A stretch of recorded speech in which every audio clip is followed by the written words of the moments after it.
బులెటిన్లో మరో breaking news. కోల్కతాలో మెడికో అత్యాచారానికి నిరసనగా దేశవ్యాప్త నిరసనకు ఇండియన్ మెడికల్ అసోసియేషన్ పిలుపునిచ్చింది. దీంతో భారత్ వ్యాప్తంగా వైద్య సేవలు నిలిచిపోయాయి. ఎమర్జెన్సీ తప్ప మిగిలిన వైద్య సేవలు 24 గంటల పాటు నిలిపేస్తున్నట్లు ప్రకటించింది. ఇవాళ ఉదయం 6 నుంచి రేపు ఉదయం 6 గంటల వరకు ఈ సేవలు అందుబాటులో ఉండవని తెలిపింది. దీంతో అన్ని రాష్ట్రాల్లోనూ వేలాది మంది రోగులు ఇబ్బంది పడే అవకాశం ఉంది.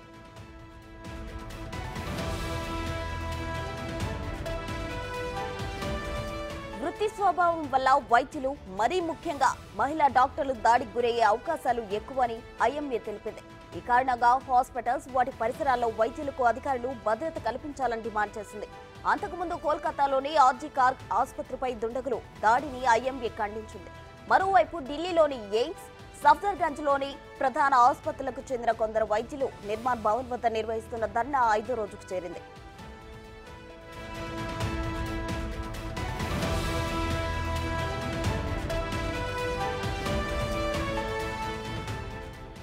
కోల్కతాలో మెడికో అత్యాచారానికి నిరసనగా దేశవ్యాప్త నిరసనకు ఇండియన్ మెడికల్ అసోసియేషన్ పిలుపునిచ్చింది. దీంతో భారత్ వ్యాప్తంగా వైద్య సేవలు నిలిచిపోయాయి. ఎమర్జెన్సీ తప్ప మిగిలిన వైద్య సేవలు 24 గంటల పాటు నిలిపేస్తున్నట్లు ప్రకటించారు.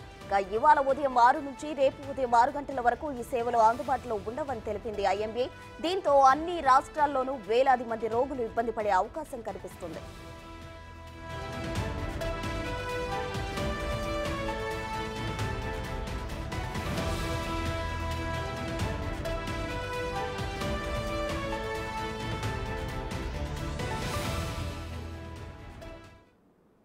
కోల్కతా మెడికో అత్యాచారానికి సంబంధించి దేశవ్యాప్త నిరసనకు ఐఎంఏ పిలుపునిచ్చింది. దీనికి సంబంధించి మరిన్ని వివరాలు అందించడానికి మా ప్రతినిధి అంజుమా లైవ్ లో సిద్ధంగా ఉన్నారు. అంజుమా, చెప్పండి. అయితే రేపటి వరకు ఈ సేవలు అయితే నిలిచిపోయే అవకాశం ఉంది. ఈ రోజు 6 గంటలకు ప్రారంభమైన రేపు 6 గంటలకు ముగిసే అవకాశం ఉంది. కాబట్టి తాత్కాలికంగా చాలా మంది రోగులు ఇబ్బంది పడే అవకాశం కనిపిస్తుంది. అసలు దీనికి సంబంధించి తాజా అప్డేట్స్ ఏంటి? ఎస్ ప్రసన్న, కలకత్తాలోని ఆర్జీ కార్ మెడికల్ కాలేజ్ హాస్పిటల్లో ఏదైతే సంఘటన జరిగిందో, ట్రైనీ మెడికో అత్యాచార సంఘటన మనకి దేశవ్యాప్తంగా కూడా తీవ్ర దిగ్భ్రాంతికి గురిచేసింది ప్రతి ఒక్కరిని. అదేవిధంగా ఈ నేపథ్యంలోనే ఇటు బాధితురాలి కుటుంబానికి కూడా న్యాయం జరగాలని చెప్పేసి ప్రతి ఒక్కరూ కూడా నిరసన తెలుపుతున్నారు. ఈ నేపథ్యంలోనే ఇండియన్ మెడికల్ అసోసియేషన్ ఈ రోజు ఉదయం 6 గంటల నుంచి ఆదివారం ఉదయం 6 గంటల వరకు కూడా దేశవ్యాప్తంగా ఓపీ సేవలను అయితే బంద్ చేసింది. కేవలం ఎమర్జెన్సీ సేవలు మాత్రమే అందుబాటులో ఉంటాయని కూడా పిలుపునిచ్చింది. ఈ నేపథ్యంలోనే మనం హైదరాబాద్ లో చూసుకున్నట్లయితే కూడా పెద్ద ఆసుపత్రుల్లో అన్నిట్లలో కూడా ఇటు ప్రభుత్వ, ప్రైవేట్ హాస్పిటళ్లలో ఓపీ సేవలు అయితే నిలిచిపోయాయి. డాక్టర్లందరూ కూడా ఇందుకు మద్దతు తెలుపుతున్నారు. అదేవిధంగా పేషెంట్లు కూడా ప్రతి ఒక్కరు కూడా దీనికి మద్దతుగా అయితే నిలబడుతున్నట్లే తెలుస్తుంది. ప్రస్తుతం మనం నల్లకుంటలో ఉన్నటువంటి ఫీవర్ హాస్పిటల్లో ఉన్నాము. మామూలుగా అయితే మనకు ఈ సమయంలో అయితే ఓపీ విపరీతంగా ఉంటుంది. కానీ ప్రస్తుతం మనం చూడొచ్చు ఓపీ అసలు లేదు. అదేవిధంగా వైద్యులు కూడా ప్రస్తుతం వాళ్ళు విధుల్లోకి అయితే రాలేదు. ప్రతి ఒక్కరు కూడా మెడికోకి జరిగినటువంటి అత్యాచార ఘటనకి వ్యతిరేకంగా కూడా నిరసనలు వెల్లువెత్తుతున్నాయి. ప్రతి ఒక్కరు కూడా బాధితురాలు కుటుంబానికి న్యాయం జరిగే విధంగా కూడా నిరసనలు అయితే తెలుపుతున్నారు. ఏదైతే మనకు కలకత్తాలో జరిగినటువంటి సంఘటన ఉందో అది ఎంత క్రూరమైన, ఎంత దారుణమైన సంఘటన అనేది కూడా ప్రతి ఒక్కరం చూస్తున్నాము. అంటే మన దేశంలో ఇంకా ఎంతమంది నిర్భయలు ఈ విధమైనటువంటి ఘటనలకు వాళ్ళు పాల్పడాలి, ఎంతమంది ప్రాణాలను కోల్పోవాలి అనేది కూడా అర్థం కావట్లేదు. ఇన్ని సంఘటనలు జరుగుతున్నప్పటికీ కూడా నిమ్మకు నీరెత్తినట్లుగా ఉంది. ఎవరైతే బాధితుడు ఈ అత్యాచార ఘటనకి పాల్పడ్డాడో అతనైతే అంటే నన్ను ఉరేయండి, నన్ను చంపేయండి అని చేస్తున్నటువంటి కామెంట్లు ఏవైతే ఉన్నాయో అవి అందరినీ కూడా దిగ్భ్రాంతికి గురి చేస్తున్నాయి. అంటే మానవ మృగాల అనే విధంగా కూడా ప్రస్తుతం పరిస్థితులు ఉన్నాయి. ఆగస్టు 8న నైట్ డ్యూటీలో ఉన్నటువంటి ట్రైనీ డాక్టర్ మీద అక్కడ ఉన్నటువంటి పౌర వాలంటీర్ చేసినటువంటి అత్యాచార ఘటన ఏదైతే ఉందో ఆ అమ్మాయి బాడీలో అంటే పోస్ట్ మార్టం చేసిన తర్వాత 150 మిల్లీగ్రాముల వీర్యాన్ని కూడా వాళ్ళు కలెక్ట్ చేసినట్టుగా కూడా మనకి పోస్ట్ మార్టం నివేదికలో అయితే రావడం జరిగింది. దీని మీద అంటే కేవలం ఒక్కరు మాత్రమే ఆమె మీద అత్యాచారం చేస్తే ఇంత స్పర్మ్ ఎందుకు వచ్చింది అనేది కూడా ప్రతి ఒక్కరిని షాక్ గురి చేస్తున్నటువంటి సంఘటన. ఇదే నేపథ్యంలో ఆ అమ్మాయి కుటుంబ సభ్యులు కూడా దీని మీద మళ్ళీ కోర్టులో పిటిషన్ వేయడం జరిగింది. ఇది కేవలం ఒక్కరు చేసినటువంటిది కాదు, దీంట్లో చాలా మంది ఇన్వాల్వ్మెంట్ అయ్యున్నారు. అయితే ఇందుకు సంబంధించి ఎందుకు ఎందుకు త్వరితగతిన దీన్ని వేగవంతం చేయట్లేదు అనేది కూడా ప్రతి ఒక్కరు దీనికి నిరసన తెలుపుతున్నారు. అంటే తమ కూతురికి న్యాయం చేయాలి, కేవలం ఒక్కరు మాత్రమే ఇందులో లేరు. ఎవరైతే సంజయ్ రాయ్ ఉన్నాడో అతను మాత్రమే కాదు, ఇంకా దీంట్లో ఇన్వాల్వ్ అయిన వాళ్ళు అనేక మంది ఉన్నారు. వాళ్ళు కూడా బయటికి రావాలి. ఏదైతే ఇప్పుడు మనకి దర్యాప్తు జరుగుతుందో అది ఇంకా వేగవంతంగా జరగాలి అనేది కూడా ప్రతి ఒక్కరు డిమాండ్ చేస్తున్నటువంటి పరిస్థితి ఉంది. అయితే ఇందుకు సంబంధించి మనం చూస్తున్నాము అంటే ఆగస్టు 8వ తారీఖు నైట్ డ్యూటీలో ఉంది. 9 తెల్లవారుజామున అంటే 2-3 గంటల ప్రాంతంలో కూడా అమ్మాయిని ఎంత పైశాచికత్వంగా ఆ అమ్మాయి మీద దాడి చేసి ఆ అమ్మాయిని అత్యాచారం చేసి ఆ అమ్మాయి మెడలు విరిచేసి పెదవులు చెవులు కొరికేసినటువంటి సంఘటన ఎంత అంటే ప్రతి ఒక్కరిని కూడా కలిచివేస్తున్నటువంటి సంఘటన ఇది.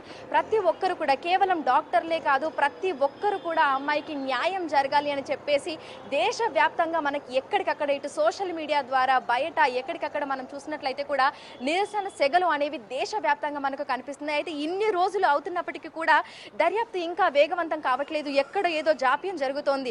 అంటే ఎవరైతే పౌల వారంటీర్ ఉన్నాడో, ఎవడైతే అత్యాచారం చేసిన వాడు ఉన్నాడో వాడిని అదుపులోకి తీసుకొని వాడిని విచారిస్తున్నటువంటి సందర్భంలో వాడి ఫోన్లో ఇంకా ఎన్నో అశ్లీల దృశ్యాలను చూడడం జరిగింది. అంటే వాడు ఎంత కామాంధుడు, ఎంత దారుణానికి ఒడిగట్టాడు అనేది కనీసం కొంచెం కూడా పశ్చాత్తాపం లేదనేది కూడా వాడిని ఎప్పుడైతే మనకి అంటే ఇన్వెస్టిగేషన్లో తేలింది ఏంటంటే కనీసం వాడిది గిల్టీ ఫీలింగ్ కూడా లేదు. నన్ను ఊరేస్తారా ఊరేసుకోండి అని చెప్పినటువంటి సంఘటన. అంటే మనం అడవిలో జీవిస్తున్నామా లేదంటే సమాజంలో జీవిస్తున్నామా, ఎటువంటి పరిస్థితులలో అంటే ప్రాణం పోసేటువంటి వైద్యులకే ఇప్పుడు రక్షణ లేనటువంటి పరిస్థితి. వైద్యుల మీద గతంలోనూ దాడులు జరిగాయి, జరుగుతూనే ఉన్నాయి. ఇప్పుడు ఏదైతే ఘటన జరిగిందో అది ప్రతి ఒక్కరినైతే దిగ్భ్రాంతికి గురి చేస్తుంది. ముఖ్యంగా మనం చూడొచ్చు పోస్ట్ మార్టంలో అయితే నివ్వరపోయేటువంటి నిజాలు అయితే బయటకు వచ్చాయి. ఆ అమ్మాయిని ఎంత పైశాచికంగా అత్యాచారం చేసి ఆ అమ్మాయిని చంపి అంటే అత్యాచారం చేసిన తర్వాత కూడా ఆ అమ్మాయిని గొంతు నిలిమి చంపినటువంటి సంఘటన. దీని మీద మనకు మీరు హోల్డ్ లో ఉండండి. రామ్ ప్రసాద్ గాంధీ ఆసుపత్రి నుంచి లైవ్ లో సిద్ధంగా ఉన్నారు. రామ్ ప్రసాద్ ఒకసారి మాట్లాడదాం. రామ్ ప్రసాద్ చెప్పండి, అయితే దేశంలో కోల్కతాలో మాత్రమే కాదు అటు కర్నూలులో కూడా డాక్టర్ పై దాడి చేశారు అని రీసెంట్ గానే ఒక వార్త వచ్చింది. అసలు డాక్టర్స్ పై కంటిన్యూస్ గా ఈ దాడులు అనేవి జరుగుతూనే ఉన్నాయి. అసలు దీనికి సంబంధించి వాళ్ళు అయితే నిరసన చేపట్టారు. ఈ నిరసనలో ఓపీ సేవలు నిలిపేయడం జరిగింది. అసలు ప్రెసెంట్ అక్కడ గాంధీ హాస్పిటల్ దగ్గర సిచ్యువేషన్ ఏ విధంగా ఉంది? ప్రస్తుతం మనం చూడవచ్చు దేశవ్యాప్తంగా కూడా ఏదైతే ప్రజలకు ప్రాణాలు పోసేటువంటి వైద్యులు ఎవరైతే ఉన్నారో, ముఖ్యంగా మహిళా వైద్యులు కానీ అదేవిధంగా ట్రైనింగ్ ఉన్నటువంటి వాళ్ళపైన జరుగుతున్నటువంటి దాడులను నిరసిస్తూ అయితే మనం చూడవచ్చు. ఇటీవల ఆగస్టు 8వ తేదీ రాత్రి జరిగినటువంటి లైంగిక దాడి అయితే కోల్కతాలోని ఆర్జికర్ హాస్పిటల్లో ట్రైనింగ్ వైద్యురాలుగా ఉన్నటువంటి ఒక వైద్యురాలపై లైంగిక దాడి చేసి అనంతరం హత్య చేసినటువంటి ఘటన అయితే దేశవ్యాప్తంగా తీవ్ర దుమారం రేపుతుందని చెప్పవచ్చు. ఎందుకంటే ప్రజల ప్రాణాలు పోసే తమకే రక్షణ లేదంటూ కూడా ఇటు IMA ఇండియన్ మెడికల్ అసోసియేషన్ ఇచ్చినటువంటి పిలుపు మేరకు అయితే దేశవ్యాప్తంగా ప్రభుత్వ ప్రైవేటు వైద్యులందరూ కూడా ఈరోజు ధర్నా చేస్తున్నారు, నిరసన వ్యక్తం చేస్తున్నారు. ఎవరైతే బాధ్యులు ఉన్నారో వెంటనే శిక్షించాలంటూ కూడా డిమాండ్ చేస్తున్నటువంటి పరిస్థితి. ఎవరైతే మృతురాలు ఎవరైతే ఉన్నారో వారి కుటుంబానికి అయితే తనకు వెంటనే శిక్ష విధించినట్లయితే తమ కుటుంబానికి న్యాయం చేసినట్లు అని చెప్పేసి కూడా డిమాండ్ చేస్తున్న నేపథ్యంలో అయితే తెలంగాణ రాష్ట్రం వ్యాప్తంగా ఉన్నటువంటి అన్ని ప్రభుత్వ హాస్పిటల్లో కూడా ఈరోజు ఉదయం 6 గంటల నుంచి రేపు ఉదయం 6 గంటల వరకు కూడా అన్ని రకాల ఓపీ సేవలు మొత్తం నిలిపేస్తున్నారు. అవుట్ పోస్ట్ సంబంధించినటువంటి ఓపీ సేవలను నిలిపేస్తున్న నేపథ్యంలో అత్యవసర సేవలను మాత్రం కొనసాగిస్తున్నటువంటి పరిస్థితి అయితే కొనసాగుతుంది. మనం ప్రస్తుతం హైదరాబాద్లో ఉన్నటువంటి గాంధీ ఆసుపత్రి వద్ద అయితే ఉన్నాం. గాంధీ ఆసుపత్రిలో ప్రతిరోజు ఈ సమయానికి మనం కనుక ఇక్కడ చూసినట్లయితే ఓపీ బ్లాక్లో వందలు వేలుగా అయితే ఇక్కడ ప్రజలందరూ వచ్చేసి ఓపీ సేవలు పొందనున్న నేపథ్యంలో ఈరోజు ఏదైతే IMA గైడ్ లైన్స్ ప్రకారం ఈరోజు ఓపీ సేవలు ఉండవని తెలుసుకున్నటువంటి ప్రజలైతే ఇక్కడ రానటువంటి పరిస్థితి. అంతేకాకుండా మనం పక్కన గమనించినట్లయితే ఎమర్జెన్సీ సేవలు మాత్రం అందుబాటులో ఉన్నట్లయితే ఇప్పటికే వైద్యులు చెప్పిన నేపథ్యంలో ఎమర్జెన్సీ విభాగంలో పనిచేసేటువంటి వైద్యులు కానీ అందరూ కూడా విధుల్లో అయితే కొనసాగుతూ ఉన్నారు. మనం ముఖ్యంగా చూడవచ్చు ఉదయం 9 నుంచి 10 గంటల వరకు మాత్రమే పూర్తి స్థాయి నిరసన కొనసాగనున్న నేపథ్యంలో పూర్తి స్థాయిలో అయితే ఇక్కడ ఉన్నటువంటి వైద్యులు అందరూ కూడా మనం చూస్తున్నాం. గత కొద్ది రోజులుగా జూనియర్ డాక్టర్లు అయితే నిరసన చెప్తూ ఇటు ఓపీల సేవలను నిలిపేసినటువంటి ఓపీ సేవలకు దూరంగా ఉన్నటువంటి పరిస్థితులు చూస్తున్న నేపథ్యంలో ఈరోజు మొత్తం మెడికల్ ఫ్యాకల్టీ మొత్తం కూడా ఇటు అసోసియేటెడ్స్ కానీ అదేవిధంగా అందరూ కూడా ఇక్కడ వైద్యులు అందరూ కూడా ఎవరైతే విధుల్లో ఉంటారో వాళ్ళందరూ కూడా పూర్తి స్థాయిలో ఈరోజు నిరసన వ్యక్తం. ఎందుకంటే ఒక వైద్యురాలపై జరిగినటువంటి దాడి ఏదైతే ఉందో దాడికి సంబంధించి ఇప్పటికే మనం చూస్తున్నాం దేశవ్యాప్తంగా కూడా తమకు వెంటనే న్యాయం చేయాలి, ఎవరైతే బాధ్యులను గుర్తించినటువంటి అనంతరం ఇక్కడ వారిపైన చర్యలు తీసుకోవాలంటూ కూడా చెప్తున్న నేపథ్యంలో ఓపీకి సంబంధించి ఈరోజు ఓపీని కూడా ప్రారంభించినటువంటి పరిస్థితి అయితే మనకు గాంధీ హాస్పిటల్ వద్ద కొనసాగుతూ ఉంది. మనం చూడవచ్చు, ఎందుకంటే ఇప్పటికే వైద్యులందరూ కూడా ఇటు సూపరింటెండెంట్ లెవెల్ నుంచి అందరూ కూడా, ఎందుకంటే ఈ యొక్క జరిగినటువంటి దాడి ఘటన ఏదైతే ఉందో లైంగిక దాడితో పాటు అదేవిధంగా ట్రైనీ వైద్యురాలను ఇక్కడ హతమార్చినటువంటి దుండగులు ఎవరైతే ఉన్నారో వారిపైన పూర్తి స్థాయిలో ఇప్పటికే మనం చూడవచ్చు. ఇటు అక్కడ మనకు బెంగాల్ రాష్ట్రానికి సంబంధించినటువంటి హైకోర్టు కూడా జరిగినటువంటి ఘటనపై వెంటనే స్పందించడం జరిగింది. ఈ యొక్క ఘటనను కూడా సిబిఐకి అప్పగించాలంటూ కూడా అక్కడ కోర్టు ఆదేశించిన నేపథ్యంలో అయితే పూర్తి స్థాయిలో ఏదైతే దాడి జరిగి మృతి చెందినటువంటి వైద్యురాలు ఎవరైతే ఉన్నారో వారి కుటుంబానికి ప్రగాఢ సానుభూతిగా వెంటనే వీరిని శిక్షించాలంటూ కూడా హాస్పిటల్ దగ్గర నుంచి సిద్ధంగా ఉన్నారు. రానాతో మాట్లాడదాం. రానా, చెప్పండి, అయితే ఉస్మానియా హాస్పిటల్ దగ్గర ప్రెసెంట్ సిచ్యువేషన్ ఏ విధంగా ఉంది? ఏదైతే కోల్కతా రేప్ కేసుకు సంబంధించి నిరసనకు దిగారు డాక్టర్స్ అంతా, అక్కడ ఓపీస్ తీసుకుంటున్నారా లేదా? ప్రెసెంట్ అక్కడ సిచ్యువేషన్ ఏ విధంగా ఉంది?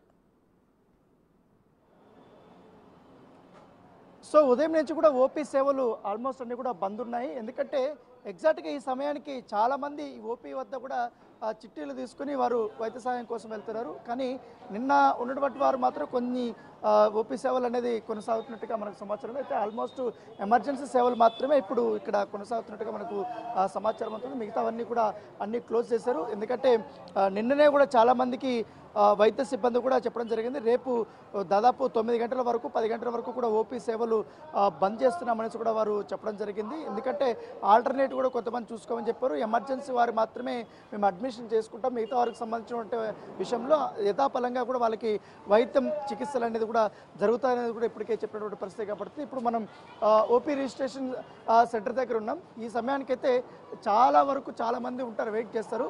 సో ఇప్పటి వరకు అయితే పెద్దగా ఏమి కనపడినటువంటి పరిస్థితి కాబట్టి మిగతాకు సంబంధించినటువంటి డిపార్ట్మెంట్స్ ఏవైతున్నాయో వాటికి సంబంధించి మాత్రం కొన్ని అక్కడక్కడ కొన్ని ఎమర్జెన్సీ పర్పస్లో వచ్చినటువంటి వారికి మాత్రం వారికి కొన్ని చిట్టీలు అయితే ఇస్తున్నటువంటి నేపథ్యం కనపడితే మరి కాసేపట్లో మొత్తం ఉస్మానియాలో పనిచేసినటువంటి ఎవరైతే వైద్య సిబ్బంది ఉన్న నర్సులు కానీ డాక్టర్స్ కానీ అన్ని డిపార్ట్మెంట్కి సంబంధించిన వారందరూ కూడా వచ్చి నిరసన కార్యక్రమం అనేది ఇక్కడ చేపడుతున్నారు. ఇప్పటికే తెలంగాణ రాష్ట్ర వ్యాప్తంగా కూడా అన్ని ప్రభుత్వ వైద్య కళాశాలల్లో కానీ ఆసుపత్రుల్లో కానీ ఇప్పటికే నిరసన కార్యక్రమాలు చేశారు. చాలా వరకు నల్ల బ్యాడ్జీలు ధరించి ఈ యొక్క కార్యక్రమాలను కూడా వారు చేస్తున్న నేపథ్యం కాబట్టి ఇప్పటికే ఉస్మానియా ఆసుపత్రికి సంబంధించినటువంటి మెడికల్ సూపరింటెండెంట్ కూడా నిరసన కార్యక్రమాలు చేపట్టాలని కూడా వారు చెప్పడం జరిగింది. ఇప్పటికే తెలంగాణ డాక్టర్స్ అసోసియేషన్స్ కానీ అలాగే నర్సింగ్ అసోసియేషన్ కానీ వీళ్ళందరూ కూడా అలాగే ఈ ఫార్మా కంపెనీకి సంబంధించి ఈ సేల్స్ ఎవరైతే ఉంటారో మెడికల్ అండ్ సేల్స్ సంబంధించి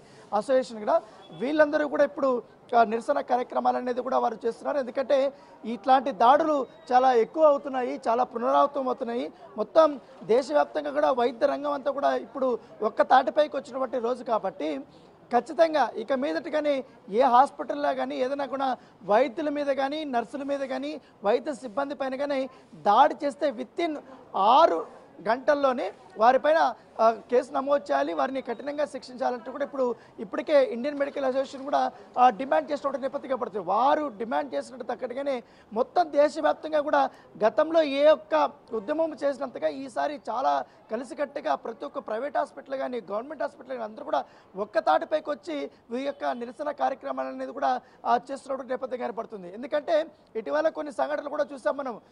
కొంతమంది ఎవరైతే వైద్యానికి వచ్చినటువంటి వారు కానీ వారి బంధువులు కానీ అప్పుడు జరిగినటువంటి కొన్ని సంఘటనలు ఫేస్ చేసుకుని ఆవేశాలకు వెళ్ళి వారిపైన దాడులు చేసినటువంటి సంఘటనలు ఎన్నో ఉన్నాయి. సో వాటంతా కూడా చూసుకొని ఖచ్చితంగా వైద్య సిబ్బందికి సెక్యూరిటీ అనేది చాలా ఇంపార్టెంట్ అని కూడా చెప్పినటువంటి నేపథ్యం కాబట్టి దానికి తగ్గట్టుగానే ఈ దేశవ్యాప్తంగా నిరసన వ్యక్తమవుతున్నటువంటి పరిస్థితుల్లో తెలంగాణ రాష్ట్రంలో మాత్రం పూర్తి స్థాయిలో ఎన్ని ప్రైవేట్ కాలేజెస్ ఉన్నాయో మెడికల్ సంబంధించి ఎన్ని ఆసుపత్రులు ఉన్నాయో అలాగే వాటిలన్నింటిలో కూడా ఖచ్చితంగా పూర్తి స్థాయి సెక్యూరిటీని పెంచుకోవాలంటే కూడా ఇప్పటికే వైద్య ఆరోగ్య శాఖ మంత్రి దామోదర్ రాజనరసింహ కూడా ఆర్డర్స్ ఇచ్చినటువంటి పరిస్థితి కనబడుతుంది. ఎందుకంటే ఎప్పుడైతే ఈ అసోసియేషన్స్ అన్ని కూడా హెల్త్ డిపార్ట్మెంట్కు దృష్టికి తీసుకొచ్చారో వెంటనే కూడా ఆయన స్పందించారు.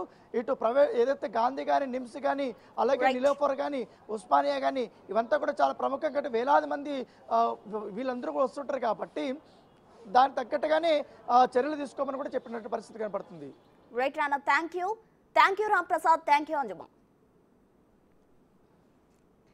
ఇక దేశవ్యాప్తంగా కోల్కతా వైద్యురాలి అత్యాచార ఘటన సంచలనం రేపుతుందని చెప్పుకోవచ్చు. దీనికి సంబంధించి ఐఎంఏ అయితే నిరసనకు పిలుపునిచ్చింది. దీంతో ప్రతి ఒక్క డాక్టర్ కూడా నిరసన వ్యక్తం చేస్తున్న పరిస్థితి మనం చూస్తున్నాం. అటు ఫీవర్ హాస్పిటల్లో కావచ్చు, ఉస్మానియా నుంచి, అలాగే గాంధీ హాస్పిటల్ నుంచి మా ప్రతినిధులు అయితే అక్కడ ఉన్న ప్రెసెంట్ సిచ్యువేషన్ అయితే ఎక్స్ప్లెయిన్ చేశారు. ఫీవర్ హాస్పిటల్ దగ్గర కానీ, అటు ఉస్మానియా దగ్గర కానీ, గాంధీ హాస్పిటల్, ఇలా తెలంగాణలో ఉన్న మొత్తం హాస్పిటల్ దగ్గర ఓవరాల్ గా చూసినట్లయితే ఎక్కడ కూడా వైద్య సేవలు అందిస్తున్నట్లు మనకు కనిపించడం లేదు. దీంతో ఓపీ సేవలు అయితే నిలిచిపోయాయి. అయితే ఎమర్జెన్సీ సేవలు మాత్రమే అందిస్తున్నట్లు మనం చూస్తున్నాం.